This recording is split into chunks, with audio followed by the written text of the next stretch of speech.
সেই নরপশুগুলো তাকে নিয়ে জোয়ায় বাজি ধরে, এরপর নির্মমভাবে তাকে হত্যা করে। কিন্তু গল্পের শেষটা এখানেই নয়। মরুভূমিতে সেই লাশ খুঁজে পায় এক রহস্যময় বৃদ্ধ। কে এই বৃদ্ধ? কেনই বা সেই লাশটিকে সাথে করে নিজের বাড়িতে নিয়ে যায়? সব থেকে বড় রহস্য, খুন হওয়া বোবা মেয়েটি যখন তার প্রেমিককে কল করে, হ্যালো অ্যান্ড ওয়েলকাম, একটি অসাধারণ হরর থ্রিলার ফিল্ম। গল্পের শুরুতে আমরা একজন সুন্দরী তরুণীকে দেখতে পাই, যার নাম জয়ী। আজ তার চোখে মুখে এক অজানা আনন্দের ঝিলিক। কারণটা জানতেও বেশি দেরি হয় না। তার প্রিয় মানুষ পুরো 1 বছর পর কানাডা থেকে বাড়ি ফিরছে। আজ জয়ী তার সাথে দেখা করতে যাবে। জয়ীর মা গাড়ির চাবিটা মেয়ের হাতে তুলে দিতে দিতে উদ্বিগ্ন সুরে বলেন, শোন মা, ওই রাস্তাটা খুব নিরাপদ নয়, একা যাওয়াটা ঠিক হবে না। কথায় বলে, মায়ের হৃদয় যা বুঝে তা আর কে বুঝবে। সন্তানের আসন্ন বিপদের আভাস সবার আগে মায়েরাই টের পান। আর তার উপর জয়ী কথা বলতে পারে না। এই বাক প্রতিবন্ধী মেয়েকে নিয়ে মায়ের দুশ্চিন্তা একটু বেশি। তবুও জয়ী তার গন্তব্যের পথে রওনা হয়ে যায়। খানিকটা পথ যেতেই রাস্তার পাশে একটি ছোট্ট দোকান চোখে পড়ে। জয়ী হঠাৎ মনে পড়ে যায় তার প্রেমিকের জন্য কোনো উপহার আনেনি সে। এই মরুভূমির মতো জায়গায় এর চেয়ে ভালো দোকান পাওয়াটাও মুশকিল। দোকানদারের হাতে তৈরি করা কিছু অদ্ভুত জিনিসপত্র বিক্রি করেন। কেনাকাটা শেষে জয়ী সেলফিটাও তুলে ফেলে। মেয়েরা আসলে এক আশ্চর্য প্রজাতি। যত বিপদেই থাকুক, নিজের পছন্দের কাজটা ঠিকই সেরে নিতে হবে। ওদিকে তার বয়ফ্রেন্ড ফটো দেখে আনন্দে আত্মহারা। কিন্তু গাড়ি চালানোর সময় জয়ী ফোন নিয়ে ব্যস্ত হয়ে পড়ে। আর ঠিক সেই মুহূর্তে কোথা থেকে একটা পাগলের মতো চেহারার লোক হুড়মুড় করে গাড়ির সামনে এসে পড়ে। কোনো মতে লোকটিকে বাঁচাতে পারে জয়ী, কিন্তু সেই মানুষটি রাস্তার মাঝখানে লুটিয়ে পড়ে যায়। মনে হচ্ছিল প্রচণ্ড ক্ষুধা আর তৃষ্ণায় সে একেবারে নিস্তেজ হয়ে গেছে। আর তখনই এই নির্জন প্রান্তর হঠাৎ নিস্তব্ধতা ব্যাগে একটি লোককে দাওয়া করে একদল উন্মাত্ত দুর্বৃত্ত। চোখের পলকে একটি দ্রুতগামী গাড়ি দিয়ে লোকটিকে পিষে ফেলে তারা। ঘটনাস্থলে উপস্থিত ছিল মেয়েটি। সে পালাতে পারত, কিন্তু মানবিকতার টানে রাস্তায় পড়ে থাকা রক্তাক্ত লোকটিকে সাহায্য করতে এগিয়ে আসে। গুন্ডারা চলে গেছে ভেবে সে যখনই লোকটিকে গাড়িতে তোলার চেষ্টা করে, ঠিক তখনই যমদূতের মতো ফিরে আসে সেই পশুগুলো। মেয়েটি কিছু বুঝে ওঠার আগেই তৃষ্ণার্ত ও আহত লোকটিকে পশুর মতো নির্মমভাবে হত্যা করা হয়। চোখের সামনে এমন পৈশাচিক হত্যাকাণ্ড দেখে মেয়েটি আতঙ্কিত হয়ে পালানোর চেষ্টা করে, কিন্তু ভীতিবাম সেই গ্যাংয়ের লিডার, যার নাম ট্রে, ঠান্ডা মাথায় মেয়েটির পায়ে গুলি করে তাকে থামিয়ে দেয়। এরপর শুরু হয় নরক যন্ত্রণা। মেয়েটিকে তাদের গোপন স্থানে নিয়ে গিয়ে কাঁটাতার দিয়ে বেঁধে ফেলা হয়। শুরু হয় অমানবিক নির্যাতনের এক অধ্যায়। অন্যদিকে মেয়েটির প্রেমিক বারবার তাকে ফোনে না পেয়ে অস্থির হয়ে ওঠে। ফোনে শেষ পাঠানো ছবিটি একটি অস্পষ্ট সাইনবোর্ড দেখে সে বিপদের আঁচ পায় এবং পুলিশের দ্বারস্থ হয়। কিন্তু সে জানে না সময়ের কাঁটা তার বিপক্ষে ঘুরছে। আস্তানার ভেতরে তখন চলছে পাশবিক উল্লাস। মেয়েটির পরিণত হয়েছে তাদের ভোগের সামগ্রীতে। চার দেয়ালের মাঝে ঘুমড়ে মরে তার অবাধ্য আর্তনাদ। ট্রে তখন ক্রুশ হাসি খেলে বলে, চিৎকার করে লাভ নেই সুন্দরী, এই এলাকায় অঘোষিত রাজা ছিল আমার দাদা, আর তার মৃত্যুর পর আমি এখানকার ঈশ্বর। আর ওই যে দেখছো মৃত মানুষের কাটা মাথাগুলো, ওগুলো আমাদের ট্রফি। তাই বাধা দিও না, চুপচাপ সহ্য করো, তাহলে হয়তো মৃত্যুটা কম যন্ত্রণা হবে। জানা যায় ট্রের দাদা ছিল এক নিষ্ঠুর ব্রিটিশ সৈনিক, যে স্থানীয় আদিবাসী হত্যা করে তাদের মাথা সাজিয়ে রাখত। ট্রে আজ সেই রক্তের উত্তরাধিকারে রক্ত বহন করে চলেছে। ট্রে তার দলের সামনে এক ভয়ানক প্রস্তাব রাখে, চলো একটা খেলা খেলি। আমাদের মধ্যে যে জিতবে সেই এই মেয়েটিকে খুন করার সুযোগ পাবে। জ্যান্ত এবং অল্প বয়সী কাউকে খুন করার মতো এক অদ্ভুত নেশা আছে। ওদিকে পাশের ঘর থেকে নিজের মৃত্যুর নীল নকশা শুনতে পায় মেয়েটি। দেয়ালে পিঠ ঠেকে গেলে মানুষ যেমন মরণ কামড় দেয়, মেয়েটিও তাই করল। শরীর সমস্ত শক্তি দিয়ে কাঁটাতারের বাঁধন ছিঁড়ে সে পালানোর চেষ্টা করে, কিন্তু ভাগ্য যখন সহায় থাকে না, তখন পালানোর সব রাস্তাই বন্ধ হয়ে যায়। জুয়ায় জিতে যায় ট্রের এক ফ্রেন্ড। সে হাতে তুলে নেয় একটি চকচকে ধারালো ছুরি।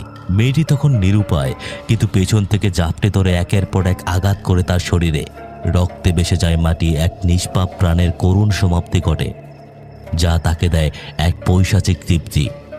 দৃশ্য পাল্টায়। পরদিন সকাল, সেই বৃদ্ধা দোকানদার যার কাছ থেকে মেয়েটি তার প্রেমিকের জন্য উপহার কিনেছিল, সে তার পোষা কুকুর নিয়ে মরুভূমিতে হাঁটছিল। হঠাৎ কুকুরটি বালির নিচে কিছুর গন্ধ পায় এবং অস্থির হয়ে ওঠে। আর তখন মাটি সরাতেই বেরিয়ে আসে মেয়েটির নিথর দেহ। বৃদ্ধ হতভম্ব হয়ে যায়। এ তো সেই মেয়েটি, গতকাল তো তার দোকানে এই এসেছিল। কে করলো এমন সর্বনাশ? বৃদ্ধ মেয়েটির লাশ নিয়ে নিজের আস্তানায় ফিরে যান। আর এখানে গল্পের মোড় নেয় এক নতুন দিকে।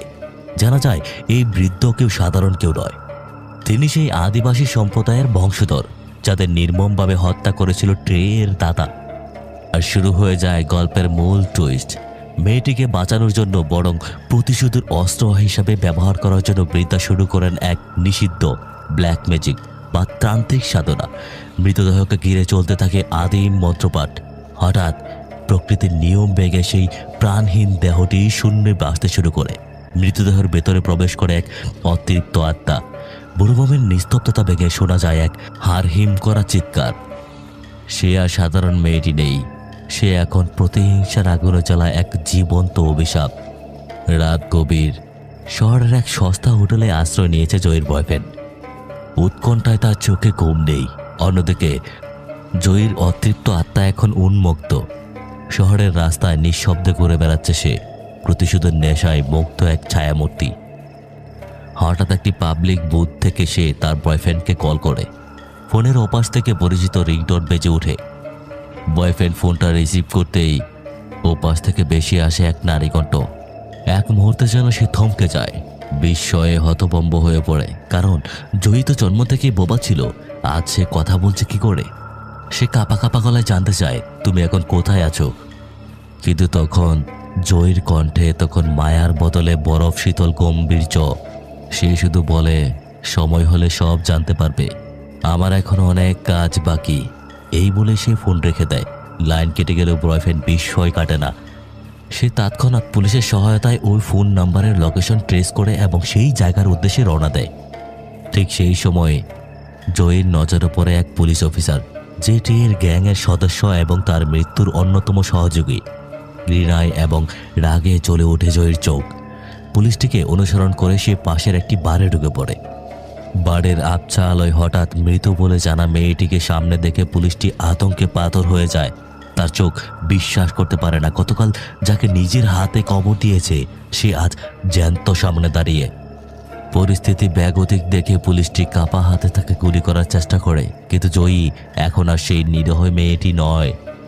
তার ভেতরে ভর করেছে এক মহাজাগতিক এক অশুভ শক্তি। গুলির পরোয়া না করে সে চাপিয়ে পড়ে। টেবিলে থাকা একটি মদের বোতল ভেঙে সে সজোরে গেঁথে দেয় পুলিশটির পেটে। পৈশাচিক আক্রোশে টেনে বের করে আনে নারী বুড়ি। রক্তে ভেসে যায় বারের মেঝে। কিছুক্ষণ পর মেয়েটির বয়ফ্রেন্ড সেই লোকেশনে পৌঁছে দেখে সেখানে পুলিশের ভিড়। তাকে জানানো হয় কিছুক্ষণ আগে এখানে একটি নৃশংস খুন হয়েছে। খবর পেয়ে ট্রে এবং তার দলবলও সেখানে এসে পড়ে। নিজেদের সঙ্গীর এমন বিভৎস লাশ দেখে তারা রাগে উন্মাদ হয়ে যায়। সবকিছু বুঝে ওঠার আগেই জয়ের বয়ফ্রেন্ড টেকে দেখে এগিয়ে আসে। মেয়েটির একটা ছবি দেখিয়ে জিজ্ঞেস করে, এই মেয়েটিকে কোথাও দেখেছ? ছবিটি দেখে টের মুখটা ফ্যাকাশে হয়ে যায়, কিন্তু সে ধূর্ত। যেহেতু ছেলেটি জানে না তারা এই জয়ীর হত্যাকারী, তাই স্বাভাবিক থাকার অভিনয় করে সে বলে, দেখো ভাই, আমরা এখানকার স্থানীয়, আর এই মেয়েকে আমরা জীবনও দেখেনি। আর এরকম কোনো মেয়ে এই এলাকাতে নেই। কিন্তু নাছোড়বান্দা বয়ফ্রেন্ড জোর দিয়ে বলে, সে এখানেই আছে, একটু আগেই সে ঠিক এই জায়গা থেকেই আমাকে কল করেছিল। এই কথা শুনে ট্রে এবং তার বন্ধুরা একে অপরের দিকে তাকায়। তারা ভেবে ছেলেটি হয়তো শোকে পাগল হয়ে গেছে। মৃত মানুষ আবার কিভাবে কল দেয়? তাদের মধ্যে কথা কাটাকাটি শুরু হয়, এমনকি হাতাহাতি পর্যন্ত করায়। পুলিশ চলে গেলেও ট্রে এবং তার দলবলের খচখচানি শুরু হয়। ছেলেটা এত জোর দিয়ে কিভাবে বলছে যে মেয়েটিই কল করেছিল? তার চেহারা দেখে তো মিথ্যাবাদী মনে হয় না। তার উপর তার পুলিশ বন্ধুর এমন নির্মম মৃত্যু, কোথাও কি কোনো গোলমাল হচ্ছে? নিজেদের সন্দেহ দূর করতে পরদিন ভোরে তারা আবার সেই মরুভূমিতে যায়। বুক দরফরানি নিয়ে তারা মাটি করতে শুরু করে। আর সেখানে ঘটে আসল ধাক্কা। কবর শূন্য। সেখানে জয়ীর লাশ নেই। আতঙ্কে তাদের মেরুদণ্ড দিয়ে ঠান্ডা স্রোত বয়ে যায়। মেয়েটা কি কোনোভাবে বেঁচে গেল, নাকি তারা ভুল দেখছে? তারা নিজেদের সান্ত্বনা দেয়, হয়তো কোনো বন্য পশু তার লাশ তুলে নিয়ে গেছে। আজকের সব ঘটনা হয়তো শুধুই কাকতালীয়, কিন্তু মনের ভিতরে গভীর ভয় বাসা বাঁধে। তারা পুরোপুরি নিশ্চিত হতে পারে না। শেষমেশ তারা সিদ্ধান্ত নয় এখানে থাকা নিরাপদ নয়। কিছুদিন গা ঢাকা দিয়ে দূরে কোথাও চলে যাওয়াই বুদ্ধিমানের কাজ। নিরাপত্তা খুঁজতে তারা যে যার মতো ব্যাগ গুছিয়ে পালানোর তোড়জোড় শুরু করে, কিন্তু নিয়তি তাদের পেছন ছাড়েনি। দলের এক সঙ্গীকে লক্ষ্য করে জয়ীর আত্মা একের পর এক প্রতিশোধের তীক্ষ্ণ তীর ছুড়ে নির্মমভাবে হত্যা করে তাকে। সঙ্গীর এই অস্বাভাবিক মৃত্যুর খবর পেয়ে বাকি গুন্ডারা আরও আতঙ্কিত হয়ে ওঠে। তারা বুঝতে পারে পালিয়ে বাঁচা সম্ভব নয়, তাই নিজেদের রক্ষা করা এবং সমস্যার সমাধান খোঁজার জন্য তারা আবার একত্রিত হয়ে নতুন পরিকল্পনা আনতে থাকে। অন্যদিকে জয়ী দেখতে পায় তার পুনরুজ্জীবিত নৈশ্বর দেহে পছন্দ হতে শুরু করেছে। সে তো আর সাধারণ রক্তে মাংসের মানুষ নয়, তার শরীরে রক্ত সঞ্চালন স্বাভাবিক মানুষের মতো নয়। সে কিছুতেই তার সুন্দর রূপ নষ্ট হতে দিতে চায় না। এই সমস্যার সমাধান খুঁজতে সে সেই বৃদ্ধার কাছেই যায়। তিনি তাকে বাঁচিয়েছেন। বৃদ্ধাকে দেখে সে কাতর কণ্ঠে বলে, আমার রূপটা দিন দিন নষ্ট হয়ে যাচ্ছে, আমার শরীর ঠিক করার জন্য কি কি প্রয়োজন তা তুমি করবে। কিন্তু বৃদ্ধা তখন নিজের অপারগতার কথা জানিয়ে কঠিন বাস্তবতা বুঝিয়ে দেন, তুমি মানুষ রূপে আছো ঠিকই, কিন্তু তুমি মৃত। সময়ের সাথে সাথে তোমার শরীর পচন ধরবে, দুর্গন্ধ বের হবে। তা তোমার যা করার খুব তাড়াতাড়ি করে ফেলো, প্রতিশোধ নেওয়ার সময় তোমার হাতে খুব বেশি নেই। ট্রে এবং তার দলবল এবার পালানোর বদলে উল্টো চাল চালার সিদ্ধান্ত নেয়। তারা ভাবে জয়ীর বয়ফ্রেন্ড যদি অপহরণ করা হয় তবে হয়তো এই অলৌকিক পরিস্থিতি একটা বিহিত হবে। যেমন বাবা তেমন কাজ। তারা বয়ফ্রেন্ডকে অপহরণ করতে এগোয়, কিন্তু ঠিক তখন ওই অতৃপ্ত আত্মা তাদের গতি রোধ করে। আরেক সঙ্গীর গলায় একটি তীর আমূল বৃদ্ধ করে দেয় জয়ী। এই প্রথম ট্রে এবং তার দল স্বচক্ষে জয়ীকে দেখে। যে মেয়েটিকে তারা নিজ হাতে খুন করে মাটি চাপা দিয়েছে তাকে দেখে তারা বিস্ময় এবং আতঙ্কে কাঁপতে শুরু করে। এ কিভাবে সম্ভব? শুরু হয় দুপক্ষের মতো তুমুল লড়াই। এক পর্যায়ে তারা জয়ীকে গাড়ি থেকে ছুঁড়ে ফেলে তার উপর দিয়ে বারবার গাড়ি চালায়, কিন্তু তাতেও তার কিছুই হয় না। সে তো আর রক্ত মাংসের শরীর নয়। এসব দেখে তারা দ্রুত গাড়ি নিয়ে সেখান থেকে পালিয়ে যায়। তারা তাদের গোপন আস্তানায় ফিরে যায়। সেখানে জয়ীর বয়ফ্রেন্ডকে বেঁধে রাখা হয়েছে, আর সেই লোকটিও সেখানে ছিল যার গলায় তীর লেগেছিল। যন্ত্রণায় কাঁপতে কাঁপতে সে বারবার হাসপাতালে নিয়ে যাওয়ার জন্য আকুতি জানায়, কিন্তু কার কথা কে শোনে? প্রত্যেকেই এখন নিজের জীবন নিয়ে চিন্তিত। বাইরে বের হওয়া মানে নিশ্চিত মৃত্যু। এদিকে জয়ী তখন তার শরীর পচে যাওয়া অংশগুলো মেরামত করে নিচ্ছিল। আর সেই সময় ঘটে আরও এক ভয়ঙ্কর ঘটনা। জানা যায় এই প্রতিশোধ কেবল জয়ীর একার নয়। টের দাদা যে আদিবাসীকে হত্যা করেছিল সেই আদিম আদিবাসীর আত্মাও জয়ীর ভেতরে আশ্রয় নিয়েছে। তারা সবাই মিলে তাদের মৃত্যুর বদলা নিতে চায়। অন্যদিকে তীরবিদ্ধ সঙ্গীর মৃত্যু নিশ্চিত জেনে বাঁচার শেষ চেষ্টায় সে সমস্ত শক্তি একত্রিত করে একাই হাসপাতালের উদ্দেশ্যে রওনা দেয়। সে বুঝে গিয়েছিল তার সঙ্গীরা কখনোই তাকে সাহায্য করবে না, কিন্তু সে আর বাঁচতে পারে না। প্রতিশোধের আত্মার হাত থেকে তার মুক্তি মেলে না। আস্তানার ভেতরে ট্রে এবং জয়ের বয়ফ্রেন্ড বসে আছে। ট্রে তার দুঃখের গল্প শুরু করে। এক অদ্ভুত মানসিক অস্থিরতায় সে তার সমস্ত অপরাধ স্বীকার করে। সে বলে, মেয়েটিকে আমরা সত্যিই অনেক কষ্ট দিয়ে মেরেছি জানো। কি করব বলো? আমরা কখনো সুশিক্ষা পাইনি। নিজের প্রিয় মানুষটির এমন নির্মম মৃত্যুর কথা শুনে ছেলেটা অজরে কাঁদতে থাকে। এরপরে দৃশ্য পড়ে দেখা যায় জয়ীর আত্মাকে। সে ট্রের এক বন্ধুর হৃৎপিণ্ড বের করে এনে সেটা ট্রের সামনে খেয়ে ফেলে। ট্রে তখন স্পষ্ট বুঝতে পারে একে এইভাবে মারা অসম্ভব। কোনো মতো সে সেখান থেকে পালিয়ে যায় এবং সোজা সেই বৃদ্ধার কাছে এসে হাজির হয়। ট্রে নিশ্চিত ছিল এই কাণ্ড একমাত্র বৃদ্ধারই কাজ হতে পারে। সেই বৃদ্ধাকে মৃত্যুর ভয় দেখে সমস্ত সত্য জানতে চায়। বৃদ্ধা তখন বাধ্য হয়ে সব খুলে বলে, জয়ের ভিতরে শুধু তার আত্মা নয়, আদিবাসীদের যৌথ আত্মা রয়েছে। তারা সবাই মিলে তাদের বংশের মৃত্যুর প্রতিশোধ নিতে চাইছে। ট্রে তখন মৃত্যুর ভয় নিয়ে বৃদ্ধার কাছে জানতে চায়, এই অভিশাপের কি কোনো মুক্তি নেই? এই আত্মার রোষ থেকে কি বাঁচার কোনো উপায় নেই? বৃদ্ধা তখন গভীর দৃষ্টিতে তাকিয়ে বলেন, একটা উপায় আছে অবশ্য। আদিম আত্মার এই প্রতিশোধের আগুন নেভাতে হলে তোমার বংশের সেই পুরনো পাপের চিহ্ন মুছে ফেলতে হবে।